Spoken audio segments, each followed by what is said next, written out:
You know, starting a new office job can feel like you've been dropped into a foreign country without a dictionary. There's this whole new language you're just expected to know. Well, think of this as your crash course.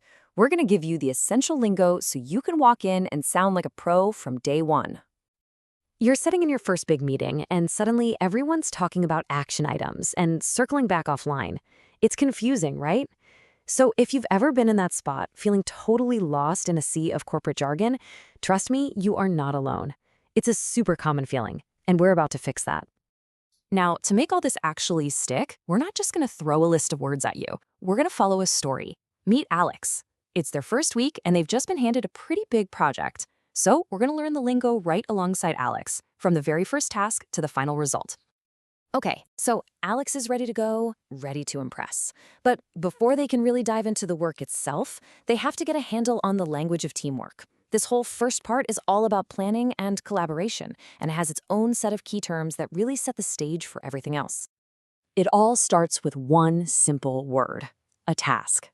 Now, it sounds basic, I know, but this is literally the fundamental building block of any project. Alex's manager gives them their first one, and it's not some vague idea. It's a specific, defined piece of work. This is the starting line. Right, so Alex can't just go it alone on this one. They need the team. And that means it's time for a kickoff meeting. A really good kickoff follows a pretty clear plan. First, you get the meeting on the calendar. Then, you create an agenda so the discussion stays on track. You use that time to brainstorm ideas, and finally, you figure out which tasks to tackle first. Let's break down what a couple of those words really mean. The very first thing Alex's manager asks for is an agenda. And let me tell you, this is the secret weapon for a productive meeting. It's way more than just a list. It's the roadmap. It tells everyone why they are there and exactly what you all need to figure out together. A solid agenda is your best defense against meetings that just drag on and on. So in the meeting, this is where the team gets to brainstorm. And here's the most important rule of brainstorming. There are absolutely no bad ideas at this stage. The whole point is just to get as many creative possibilities on the table as you can. You're going for quantity here, not quality. The filtering comes later.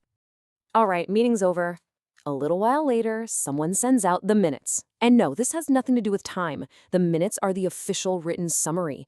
They are so important because they capture who agreed to do what, by when, and what big decisions were made. Think of them as the meeting's official memory. It keeps everyone accountable. Okay, the planning meeting is done. Alex has a clear path forward. So now it's time to shift gears from planning the work to actually doing the work. This next batch of words is all about taking action and making real, tangible progress. So Alex's first big to-do is to create a project proposal. But here's the thing. No one expects it to be perfect on the first try. Instead, they'll create a draft. And this is such a powerful idea because a draft basically gives you permission to be imperfect. The goal is just to get your main ideas down on paper so you can get feedback and make it better. Now, as Alex is plugging away at that draft, there's one word that's looming over everything. I'd argue it's maybe the single most important word for keeping any project on track in any office, anywhere. And that word is deadline. This is it, the non-negotiable finish line. It's the date that drives all the planning and all the prioritizing. Missing a deadline can cause a real domino effect, so it's a word you learn to respect very quickly.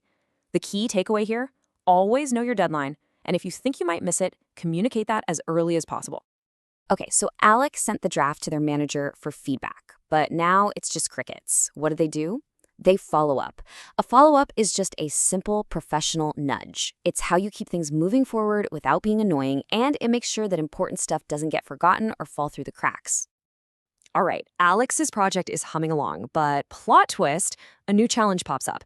The team figures out they need a special piece of software to get the job done right. And that means Alex has to learn a whole new language, the language of purchasing, or what the business world calls procurement. And this happens all the time, right? Your team needs something, a new tool, some supplies, whatever, and you can't just run out to the store and buy it. There's usually a formal process for spending company money, and yeah, it has its own unique vocabulary. So this whole purchasing thing follows a pretty clear path. It's a sequence that makes a lot of sense when you break it down. It all starts with a formal request, which is a requisition. From there, you get price quotes, make sure you can afford it with your budget, place the actual order, and finally, you process the bill or invoice so the company you bought from gets paid. Okay, first up, The requisition. Just think of it as the official way of asking, hey, can we please buy this? It's usually a specific form you have to fill out that kicks off the whole process. And what's really important is that it has to be approved before any money gets spent. So once Alex gets the green light, they need to figure out how much this software actually costs. They'll ask for a quotation from a few different companies. By the way, those companies are often called suppliers or vendors.